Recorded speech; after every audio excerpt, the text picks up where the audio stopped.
Hello students, welcome back to my channel Shiksha competition.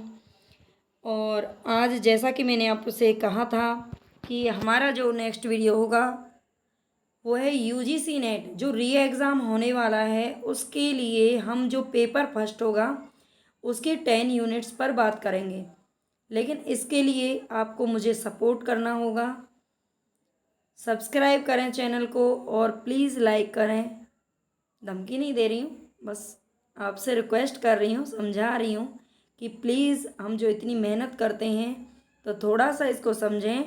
और UGC net paper first हम unit 1 से लेकर के और 10 तक जो भी उसमें इम्पोर्टेंट क्वेश्चंस होंगे और जो इम्पोर्टेंट टॉपिक होंगे, एक एक अलग अलग डिफरेंट टॉपिक पर हम बात कर लेंगे। आप बस थोड़ा सा सपोर्ट बना के रखें। प्लीज़ चैनल को सब्सक्राइब ज़रूर कर लें। जितने भी बच्चे देखते हैं तो एक बार चैनल को सब्सक्राइब ज़रूर कर लेना, ये मेरी उम्मीद है और कि आप कर ही लेंगे, ऐसा मैं मानती हूँ। तो चलिए, हमारा जो आज फर्स्ट वीडियो ये है शिक्षण अभिवृत्ति यानी कि अभिक्षमता, जो टीचिंग एप्टीट्यूड का हमारा फर्स्ट यूनिट है, उसके कुछ क्वेश्चन मैंने यहाँ पर लिए हैं। इसके पार्ट 2 आपको जल्दी ही मिल जाएगा। तो यहाँ पर हम देखते हैं अर्थ हेतु अध्ययन। अर्थ हेतु अध्ययन यानी कि अर्थ को समझने के लिए जो हम पढ़ाई करते हैं उसके अधीन सब्जेक्ट के जीवन के विश्लेषण में किसका फोकस होता है। तो ये किस चीज़ का फोकस होता है? दृश्य घटना विज्ञान का।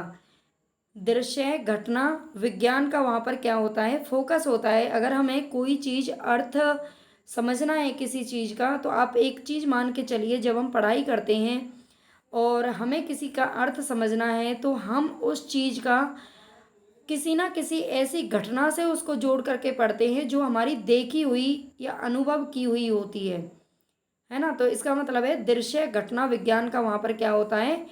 फोकस होता है, यानी कि मेन रोल होता है। आई होप आपको क्वेश्चन समझ में आ जाएंगे। मैं एक एक क्वेश्चन में कम ही क्वेश्चन लेके आई हूँ ताकि मैं एक एक क्वेश्चन आपको ठीक से समझा भी सकूँ, क्योंकि जो ये यूनिट है ये थोड़ी सी क्या होती है, टफ पड़ता है। जो पेपर फर्स्ट है थोड़ा सा मतलब टफ लैंग्वेज होती है उसकी, और ये प्रीवियस क्वेश्चन है इसमें सारे ही आज तो, और बाकी हम एक एक टॉपिक पर बात कर लेंगे जो मुझे इम्पोर्टेंट लगेगा। लेकिन प्लीज़ आप चैनल को सब्सक्राइब ज़रूर कर लेना। ज़्यादा से ज़्यादा सब्सक्राइबर होने चाहिए और ज़्यादा से ज़्यादा वीडियो पर लाइक आने चाहिए, तभी आपको आगे वीडियो मिल पाएंगी। तो चलते हैं। किसी अध्यापक का काम, कोई अध्यापक हैं जो पढ़ा रहे हैं, टीचर हैं, उनका काम एक संतोषप्रद अध्यापन व्यवसाय कब हो सकता है? अध्यापन है यहाँ पर। अध्यापन व्यवसाय कब हो सकता है? जब उसे विद्यार्थियों से सम्मान प्राप्त हो। भाई जाहिर सी बात है, कोई भी हो, चाहे पेरेंट्स हो चाहे टीचर हो, और उसे देखो सिर्फ चाहे पैसा मिल रहा हो, कुछ भी मिल रहा हो, लेकिन उसे स्टूडेंट्स की तरफ से अगर रिस्पेक्ट नहीं किया जाता है तो उसे वो वर्क मतलब उसका जो ये टीचिंग का जो प्रोफेशन है कभी भी उसके लिए क्या नहीं दे सकता, संतोष नहीं प्रदान कर सकता। तो सबसे बड़ी बात होती है कि विद्यार्थियों से सम्मान प्राप्त होना चाहिए। और हम जैसे कि जो ऑनलाइन टीचर होते हैं उनके लिए सम्मान यही होता है कि उनकी वीडियो को सब्सक्राइब और लाइक कर दिया जाए। इसी में लगता है कि हाँ, बच्चे हमें भी सम्मानित कर रहे हैं, वो हमें पसंद कर रहे हैं। अदरवाइज़ ये लगता है कि वो देख के वीडियो और अपना काम बनता और बाढ़ में जाए जनता, वो वाली चीज़ आप ना करें, ठीक है। तो प्लीज़ थोड़ा सा, वैसे मैं कोशिश कर रही हूँ कि जल्दी ही आपके सामने लाइव क्लास लेकर के आऊँ। अगर आप देखते हैं कुछ बच्चे अब बताते हैं मुझे, एक तो कमेंट तो कोई करता नहीं है, बताता भी नहीं है कि उनको किस तरह से वीडियो चाहिए, क्या पढ़ना है क्या नहीं पढ़ना है। मैंने बहुत कुछ प्लान कर रखा है, लेकिन देखो आपके सपोर्ट के बिना तो नहीं चल सकती ये ऑनलाइन स्टडी, क्योंकि आप लोग दूर हैं, हम मतलब दूर दूर होते हैं। अगर आपस में एक साथ बैठे हों तो जाहिर सी बात है, मुझे लगता है कि अगर मैं कहूँ और वो काम ना करें बच्चे, ऐसा हो नहीं सकता। मैंने अपने पूरे जो टीचिंग एक्सपीरियंस से सीखा है यही है, चाहे पढ़ाई में अगर पढ़ने के लिए भी किसी को बोला है तो और वो ना पढ़े बच्चा, ऐसा नहीं हुआ आज तक। तो लेकिन आप लोग हैं कि बात मानते नहीं हैं, क्या है कि दूर बैठे हैं इसलिए। तो प्लीज़ ऐसा ना करें, ठीक है, थोड़ा सा सम्मान हमें भी दें। तो चलते हैं आगे। किसने कहा था शिक्षा मनुष्य में पहले से ही विद्यमान संपूर्णता का प्रकटीकरण है? यानी कि जो शिक्षा होती है हमारे अंदर, बच्चे के अंदर पहले से ही जो बहुत सारी चीज़ें हैं जो पहले से ही विद्यमान होती हैं, और शिक्षा उनको क्या करती है, बाहर खींच करके लेके आती है। हमारी जो बुद्धिमत्ता होती है बच्चे की, किसी की भी शिक्षा तो हम भी ग्रहण करते ही हैं और की भी है, तो हमारी जो संपूर्णता होती है उसका प्रकटीकरण कौन करता है? शिक्षा करता है। यानी कि हमारे अंदर जो भी बुद्धिमत्ता होती है, जो विवेक होता है, तो उसको बाहर निकालने का काम कौन करता है? शिक्षा करती है। ठीक है, तो ये बात किसने कही थी? ये कही थी स्वामी विवेकानंद जी ने। किसने कहा था? स्वामी विवेकानंद जी ने कहा था। ध्यान रखेंगे कोटेशन आप। किन शिक्षार्थी किन शिक्षार्थी केंद्रित विधियों में विद्यार्थियों के समक्ष चुनौतियां चुनौतियां प्रस्तुत प्रस्तुत की जाती हैं? यानी कि शिक्षार्थी केंद्रित जो विधियां होती हैं उसमें स्टूडेंट्स के सामने चुनौतियां पेश की जाती हैं। तो ऐसा कौन सी विधि है ये? आगमनात्मक शिक्षण और अधिगम। आगमनात्मक जो विधि होती है उसमें क्या किया जाता है? विद्यार्थियों को चुनौतियों से, मतलब उनको चुनौती दी जाती है कोई भी, और फिर उसको क्या करते हैं? वो सॉल्व करते हैं। इससे क्या होता है? माइंड डेवलप होता है। नेक्स्ट क्वेश्चन आप यहाँ पर देखें। अनुसंधानों में प्रभावी शिक्षण का मुख्य व्यवहार किसे माना गया है? यानी कि जो अनुसंधान होते हैं, जो लैब वगैरह होती हैं, उसमें प्रभावी शिक्षण अगर हमें कराना है तो वहाँ पर मुख्य व्यवहार किसका होता है? किस चीज़ को माना गया है? तो शिक्षक कार्य अभिमुखीकरण। किसको माना गया है? शिक्षक कार्य अभिमुखीकरण। यानी कि जो टीचर्स होते हैं वो जिस कार्य को करते हैं और उसके प्रति उनकी पूरी क्या होती है? निष्ठा होती है ना। तो ये क्या होता है? एक मुख्य व्यवहार माना जाता है। देखो सीधी सी बात है, प्रभावी शिक्षण तो वही होगा जिसमें टीचर पूरी तरह से क्या होगा? खुद से भी प्रसन्न होगा, खुश होगा, उसको वो मतलब एक प्रेशर नहीं समझे। शिक्षण तभी हो सकता है जब उसको मतलब किसी प्रेशर में नहीं किया जाए।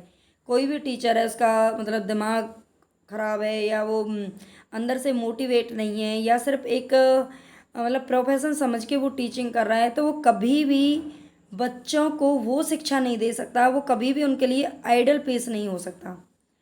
तो सबसे मेन चीज़ होती है कि टीचर ऐसा होना चाहिए जो बच्चे उसे उन्हें फॉलो करके ही अपने जीवन में आगे बढ़ें। तो आज के ज़माने में तो वैसे बहुत ही कम टीचर ऐसे मिलते हैं, बाकी जो हम देखते हैं बच्चों के लिए, फ्यूचर के लिए। बाकी ऐसा ना करना, आप सभी जो हैं टीचर होंगे भी और बनने वाले हैं, तो ऐसा ना करें। मतलब बच्चों से हमें इतना लगाव होना चाहिए और इतना उनके साथ मतलब जो भी वर्क हम उन्हें करा रहे हैं, जो भी चीज़ हम उन्हें सिखा रहे हैं, उसमें सबसे पहले तो बड़ी बात होती है कि हम खुद ट्रेंड होने चाहिए अच्छे से। टीचर खुद ट्रेंड होना चाहिए और उसे ऐसा आइडियल पेश करना चाहिए बच्चों के सामने जो बच्चे खुद ब खुद मोटिवेट हो जाएं कि हाँ हमें भी उन टीचर के जैसा बनना है। ठीक है, तभी बच्चे रिस्पेक्ट करेंगे। तो चलते हैं आगे। किस मूल्यांकन प्रणाली में शिक्षण के दौरान अनौपचारिक रूप से मूल्यांकन होता है? अनौपचारिक, सबसे पहले तो आपको ये वर्ड समझना चाहिए, औपचारिक और अनौपचारिक, ये क्या होता है। तो औपचारिक होती है, औपचारिक शिक्षा वो है जैसे कि जब जब हम टाइम से स्कूल जाते हैं और स्कूल में क्लास में बैठ कर के पढ़ते हैं, टीचर आते हैं हमें पढ़ाते हैं, लेक्चर लगते हैं, है ना, सारी चीज़ें क्या होती हैं? बिल्कुल फॉर्मल तरीके से चलती हैं, वो होती है औपचारिक। और अनौपचारिक होता है जिसमें हम कुछ भी, देखो शिक्षा ऐसा नहीं है कि सिर्फ हमें स्कूल से ही प्राप्त होती है, हमारे जीवन से भी हमें काफ़ी शिक्षाएं मिलती हैं, हमारे घर परिवार से हम काफ़ी चीज़ें सीखते हैं, तो वो भी एक प्रकार की शिक्षा है। लेकिन वो कैसी शिक्षा है? अनौपचारिक शिक्षा है ना। तो कौन सी मूल्यांकन प्रणाली होती है जिसमें शिक्षण के दौरान अनौपचारिक रूप से मूल्यांकन होता है? तो ये होता है निर्माणात्मक मूल्यांकन। कौन सा होता है? निर्माणात्मक मूल्यांकन। जो निर्माणात्मक यानी कि FA1 FA2 आपने अगर सुने हों स्कूलों में जो करवाए जाते हैं, है ना, तो उसको बोलते हैं निर्माणात्मक मूल्यांकन। जो बच्चों का मतलब और कई बार क्या होता है, हम क्लास में बैठे बैठे भी, जैसे ओरल एग्ज़ाम वगैरह हम बच्चों के लेते हैं, तो उनकी फिजिकल एक्टिविटी को देखकर, उनके में मतलब मेंटल एबिलिटी को देख करके, उनके क्लास के हाव मतलब रहने के हाव भाव को देख करके, उनकी साफ सफाई से लेकर सारी चीज़ों को इसमें क्या किया जाता है, ऑब्जर्व किया जाता है। तो ये होता है अनौपचारिक मूल्यांकन, जो कि निर्माणात्मक मूल्यांकन में क्या होता है, किया जाता है। एक प्रभावी शिक्षक बनने के लिए कौन सा एक मुख्य शिक्षण व्यवहार है? तो अधिगम प्रक्रिया में विद्यार्थियों की सहभागिता। एक प्रभावी शिक्षक बनने के लिए, एक आइडल शिक्षक बनने के लिए कौन सा एक मुख्य शिक्षण व्यवहार है? तो अधिगम प्रक्रिया में विद्यार्थियों की सहभागिता होना। आप समझ गए होंगे कि जब हम अधिगम करवाते हैं, जब हम टीचिंग करवाते हैं क्लास में या किसी में भी, तो उसमें विद्यार्थियों की क्या होनी चाहिए, सहभागिता होनी चाहिए। ऐसा नहीं है कि जो देखो, एक व्याख्यान मेथड होता है, आपने पढ़ा होगा, विधि आपने अगर पढ़ी हो, तो उसमें क्या होता है कि व्याख्यान में मतलब लेक्चर देते रहते हैं टीचर, और बच्चे क्या होते हैं उसमें बिल्कुल एकदम निर्जीव से बन करके चुपचाप बस सुनते रहते हैं टीचर्स को, है ना। तो ये क्या होता है, ये प्रभावी नहीं माना जाता। ऐसा और टीचिंग मेथड वो होना चाहिए जिसमें बच्चे भी बीच बीच में, सबसे बड़ी बात तो उनको इंटरेस्ट आना चाहिए, तभी वो चीज़ों को सीख पाएंगे, क्योंकि ये माइंड है, और इसको आप ज़बरदस्ती ठूस ठूस के उसमें कुछ भरना चाहोगे, कुछ डालना चाहोगे, तो बिल्कुल एक्सेप्ट नहीं करेगा, है ना। क्योंकि वो क्या है कि कहते हैं ना, नेले पे दैला, या वो मतलब हमारा भी बाप है, हम उसमें ज़बरदस्ती घुसाएंगे तो वो बिल्कुल नहीं एक्सेप्ट करेगा। उसको आप प्यार से, दुलार से सारी चीज़ों को, हाँ कि बेटा ये चीज़ ज़रूरी है, उसमें डालोगे तो वो सारी चीज़ें क्या हैं, अंदर फिट होती चली जाएंगी, है ना। वो प्यार से बात सुनता है, जो हमारा क्या होता है, माइंड होता है, जो दिमाग होता है। तो इसीलिए उसमें सब कुछ प्यार से, इंटरेस्ट से और रोचक से, और वही प्रभावी शिक्षण भी माना जाता है, जिसमें बच्चे क्या ले रहे हैं, इंटरेस्ट ले रहे हैं। उसमें बीच बीच में आप क्वेश्चन पूछेंगे, बीच बीच में अगर आप पढ़ा भी रहे हैं तो बीच बीच में आप ध्यान रखेंगे कि कौन सा बच्चा किधर देख रहा है, सारे बच्चों पे नज़र होनी चाहिए। तो वही क्या होता है, हमारा प्रभावी शिक्षण माना जाता है, जिसमें विद्यार्थियों की पूर्ण सहभागिता हो। ठीक है, आप कभी भी शिक्षक बने तो इन चीज़ों का ज़रूर ध्यान रखें। मैं बहुत ध्यान रखती हूँ क्लास में भी इन चीज़ों का। नैदानिक मूल्यांकन से क्या सुनिश्चित होता है? तो जो नैदानिक मूल्यांकन होता है, नाम से ही पता चल गया होगा, निदान, है ना। निदान प्लस में एक नैदानिक, यानी कि निदान किया जाता है, किसी चीज़ का उपचार किया जाता है। तो औपचारिक जो मूल्यांकन होता है, उससे क्या सुनिश्चित होता है कि अनुदेशन के दौरान अधिगम में विद्यमान समस्याओं के कारणों और उनका समाधान किया जाता है। यानी कि जब हम पढ़ाते हैं तो उस टाइम पर हम देख लेते हैं कि कौन से बच्चे को क्या समस्या आ रही है, और उसका हम क्या करते हैं, समाधान भी करते हैं। वही क्या होता है, तो समझ गए आप। नैदानिक जो मूल्यांकन होता है उसमें समस्याओं का क्या पहले तो उसके कारण जानने होते हैं। मान लीजिए आपकी क्लास में बच्चे पढ़ रहे हैं, और कोई बच्चा है जो लगातार काम नहीं करके लेके आ रहा है, या फिर लगातार वो किसी चीज़ में मतलब कोई ना कोई प्रॉब्लम उसके साथ हो रही है, वो लर्न नहीं कर रहा है, कोई आपका वर्क नहीं कर रहा है। तो सबसे पहले तो ऐसा नहीं है आप डेली उस बच्चे को बस पीटते जाएं, पीटते जाएं, पीटते जाएं, कोई फ़र्क नहीं पड़ेगा, उस बच्चे में सुधार तो कभी होना ही नहीं है। उसमें अगर आपको सुधार वाकई में आप लेके आना चाहते हैं, आप एक टीचर या पेरेंट बन करके, तो ये तभी पॉसिबल है जब आप उस समस्या के पीछे का कारण जानें। देखो, हमें कोई भी जब बीमारी भी होती है ना, तो हमें सिर्फ उसकी दवाई लेने से काम नहीं चलता, हमें उसके कारण को जानना चाहिए कि उसके पीछे वजह क्या है। अगर कोई बीमारी भी हुई है, या घर में कोई भी परेशानी आई है हमारे जीवन में, तो किस वजह से आई है, अगर हम उसकी कारणों को जान लेंगे तो उसका जो समाधान है वो आसान हो जाएगा हमारे लिए करना, है ना। तो यही होता है क्या, नैदानिक मूल्यांकन। आप मुझे बता देना, ये मेरी फर्स्ट वीडियो है पेपर फर्स्ट के लिए।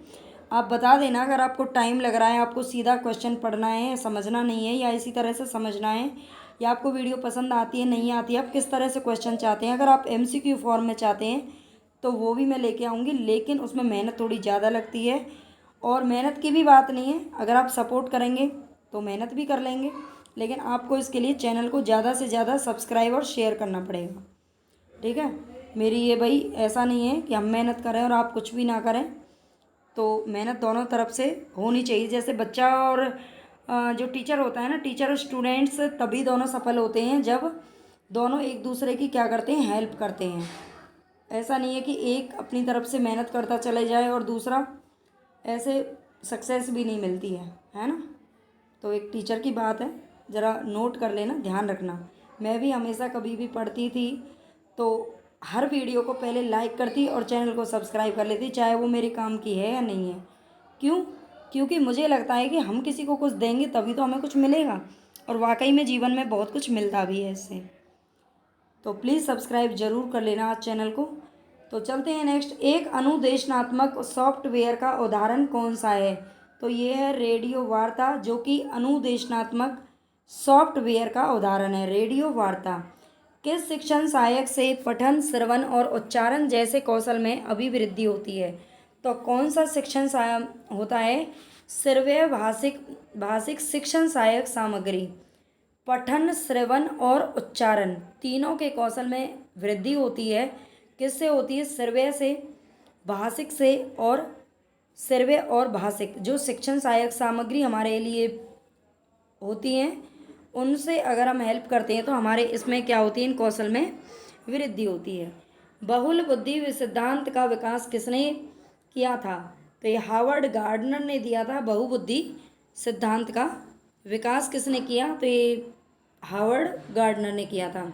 जीन पियाजे के संज्ञानात्मक विकास सिद्धांत के अनुसार किशोर विद्यार्थी विकास के किस चरण में होते हैं? जीन पियाजे का ने दिया था संज्ञानात्मक विकास का सिद्धांत। तो इसके अनुसार जो किशोर विद्यार्थी होते हैं, किशोर विद्यार्थी आप समझते होंगे, जो बच्चे 11 से और 16 के बीच में होते हैं, वो होते हैं किशोर विद्यार्थी।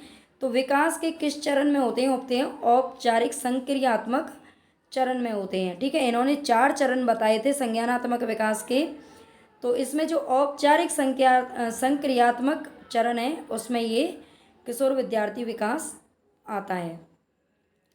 नेक्स्ट देखेंगे यहाँ पर, निर्माणात्मक मूल्यांकन का क्या उद्देश्य है? तो विद्यार्थियों के अधिगम को बढ़ाना। अभी हम निर्माणात्मक जो मूल्यांकन उस पर बात कर चुके हैं। जो हम बीच बीच में 15-20 दिन में या बीच बीच में क्लास में जो हम टेस्ट लेते हैं, वो होता है निर्माणात्मक मूल्यांकन। तो विद्यार्थियों के अधिगम को, यानी कि उनकी लर्निंग पावर को बढ़ाना ही क्या होता है, निर्माणात्मक मूल्यांकन का।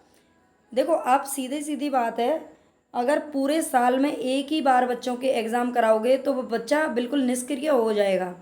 और बीच बीच में जैसे आजकल होते हैं, तो हर 2 महीने में, हर 1-1.5 महीने बाद जो एग्ज़ाम करवा दिए जाते हैं बच्चों के, जो टेस्ट ले लिए जाते हैं, है ना, FA1, FA2, FA3, ये सारे, ये क्या होते हैं, इनसे बच्चों को मतलब पढ़ने की एक तो आदत पड़ी रहती है और वो सक्रिय रहते हैं अपनी पढ़ाई में। तो विद्यार्थी केंद्रित कक्षा का प्रयोजन क्या है? प्रयोजन का मतलब होता है लाभ। और विद्यार्थी केंद्रित जो कक्षा होती है, जिसमें बच्चों की ज़्यादा सुनी जाती है, बच्चों की बात मानी जाती है, तो इससे लाभ क्या होता है? व्यक्तिगत भिन्नता से निपटने के लिए। यानी कि जो बच्चे होते हैं, देखो हमारा जो हिंदुस्तान है, आप जानते हैं कि उसमें अलग अलग धर्मों के लोग रहते हैं, अलग अलग क्षेत्रों से लोग आते हैं, अलग अलग लोगों की भाषाएं होती हैं। तो उसमें अगर मान लीजिए किसी स्कूल में अगर बहुत सारे बच्चे एक साथ पढ़ रहे हैं किसी क्लास में, और वो अलग अलग भाषिक लोग हैं और मतलब डिफरेंट हैं, उनमें कोई डिसेबल है, कोई एबल है, कोई इसकी ज़्यादा क्षमता है पढ़ने की, किसी की कम है, तो इन भिन्नताओं से निपटने के लिए जो विद्यार्थी केंद्रित कक्षा होती है उसका काफ़ी लाभ मिलता है। नेक्स्ट देखते हैं, शिक्षण में या शिक्षण के माध्यम से सक्षमता और उत्कृष्टता, ये सक्षमता और उत्कृष्टता को बढ़ावा देने के लिए मैस्लो के पदानुक्रम की किन आवश्यकताओं को संतुष्ट किया जाना चाहिए? सबसे पहले आप ध्यान रखेंगे, पदानुक्रम का सिद्धांत किसने दिया था? तो मैस्लो ने दिया था। और उनके अनुसार कौन सी आवश्यकताएं जिनको संतुष्ट किया जाना जरूरी होता है? तो ये आत्मसिद्धि की आवश्यकताओं को, किसको? आत्मसिद्धि की आवश्यकताओं को पूर्ण किया जाना, संतुष्ट किया जाना बहुत जरूरी होता है मैस्लो के अकॉर्डिंग। निर्माणात्मक मूल्यांकन का प्रमुख लक्ष्य क्या है? तो सतत फीडबैक प्रदान, विद्यार्थी अधिगम की निगरानी करना। यानी कि सतत फीडबैक, लगातार फीडबैक मिलते रहना कि कौन सा बच्चा पहले अच्छा था पढ़ने में, अब अच्छा नहीं कर रहा है, किस बच्चे के साथ क्या प्रॉब्लम चल रही है, और कौन सा बच्चा है जो पहले कमज़ोर था लेकिन अब वो अच्छे से पढ़ने लगा है। तो इन सारी बातों का कहाँ से पता चलता है? और इन चीज़ों को ऑब्जर्व करते रहते हैं निर्माणात्मक मूल्यांकन के अंदर। शिक्षक की स्व अनुभविक विधि का विकास किसने किया था? तो ये किया था नील नहीं है, ये है आर्मस्ट्रांग, जो कि एक क्या थे? नील आर्मस्ट्रांग वो अलग हैं जो कि अंतरिक्ष में गए थे। ये आर्मस्ट्रांग एक क्या है? मनोवैज्ञानिक हैं, तो जिन्होंने शिक्षक की स्व अनुभविक विधि का विकास किया था। ठीक है, तो ये आप ध्यान रखेंगे। इसमें आज हमारे यहाँ पर 17 क्वेश्चन हैं, ज़्यादा नहीं है, क्योंकि मुझे लगता है कि अगर आप सपोर्ट करेंगे, अगर आप पसंद करेंगे वीडियो को, तभी मैं आगे लेके आऊँ। अदरवाइज़ मेरी कुछ वीडियोज़ हैं जो मैंने सीटेट के लिए या यूपी टेट जो भी एग्ज़ाम है उनके टॉपिक वाइज मैं कुछ वीडियोज़ डाल रही हूँ। अगर आपके काम की है तो आप ज़रूर देखें। और काम की तो वैसे सभी होती हैं, वो जीके टाइप में हैं, इतिहास की हैं। अभी पहले ज्योग्राफी की मैं कुछ वीडियोस बना चुकी हूँ जो कि हर एग्ज़ाम के लिए इम्पोर्टेंट है, वो भी आप देख सकते हैं। हिंदी साहित्य की अगर आप तैयारी कर रहे हैं, यूजीसी नेट हिंदी से आप दे रहे हैं, तो उसके लिए यूनिट फर्स्ट से 10 तक मैंने कुछ क्वेश्चन करवाए थे उसमें, मतलब रिवीजन के तौर पर, वो आप देख सकते हैं। बाकी प्लेलिस्ट बनी हुई है, आप चैनल पर एक बार विजिट कर लेना, चेक कर लेना, जो भी आपके काम के वो वीडियोस आप देखें, लेकिन सब्सक्राइब ही ज़रूर कर देना, है ना। चलिए, थैंक यू।